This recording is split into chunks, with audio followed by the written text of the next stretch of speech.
kind of initiate that process of dying to ourselves a little bit sooner.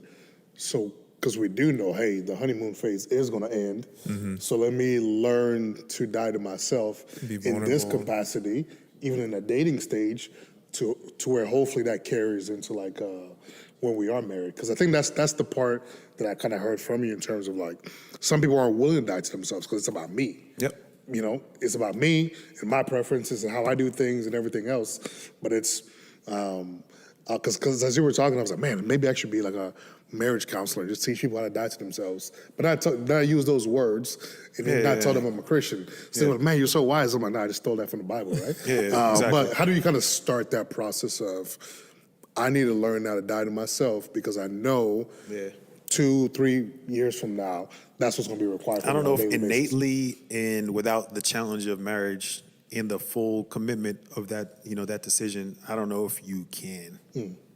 I want to say, because I want to think that in my head, I was like, all right, I'm getting married. Like, yeah, like this is going to be all about her. I would like to give myself some credit and say, I think I came in with that mindset and just had no idea what I was really walking into. You know what I mean? It just was like, oh shoot, this is just much harder than I thought it was going to be. Like, there's definitely, my wife definitely should have left me at some points.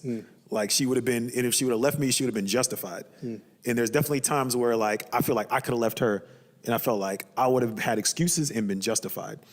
And again, marriage is just coming to this decision of like, all right, no matter how bad this gets, we're going to try to figure out how to fix it. And again, this is just an idea that's just like, it's almost, it's sad. Sometimes when you explain it to people, sometimes it's just like unrealistic, but just the decision like, yo, we are in this. We're stuck. You're stuck with me. We decided. We said till death do us part. So like, just because all of a sudden like you don't look like how I thought you was gonna look like after a while, or you snore a lot louder than I thought you did, and then you be farting. Like you know what I mean? Just like stupid stuff like that. But like it's just a decision. Like, all right, these things are happening. We are gonna have to work on this stuff. Like jealousy, like envy, money issues. Like just the stuff that me and my wife just disagree on that I never would have thought it was even something significant that we disagree on. And it eventually just becomes so irritating. You know, they're like, or the family that you marry into, like, yo, I was willing to put up with them when we was dating. Like, that's cool because I really want to smash. But now, is there any way we can get rid of them? Like, is there any way we can not, like, that's all stuff that's really going to hit you. And it just becomes different because you're not on this 10, you're not sitting on this high 10. Eventually you come back to earth and you got to make these decisions. But again, that's the beauty of marriage, because you have to say to yourself, no matter what, we're in this. So when these things go bad, we decided we're going to stick it out and we're going to work on it. And that's how we become most like Christ. Because Christ said to us, no matter how terrible you end up being, I'm going to stick with you and we're going to work this out. And so we can't sin our way out of it though. It's crazy. Like some of us get taught we can sin our way out of it. No, we don't. We can't sin our way out of this love of Jesus.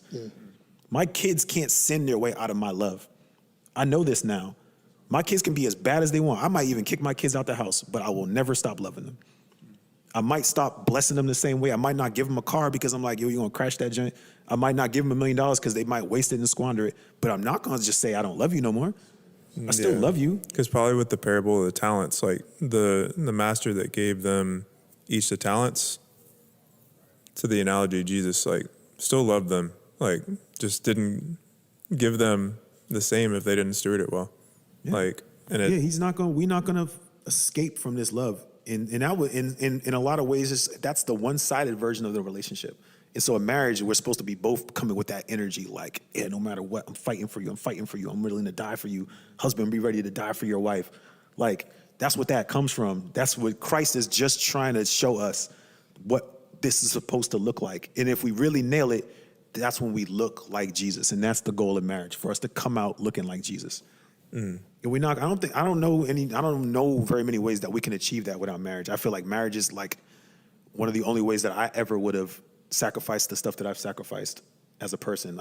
Nothing else would have motivated. Nothing else would have made me try to be a better me like my wife does. Nothing else. I ain't promised that to nobody else. I didn't swear that to nobody else. Like really, really try to check my ego, really try to get my lust under control, like only for my wife. Nothing else would have made me do it. I wouldn't have cared.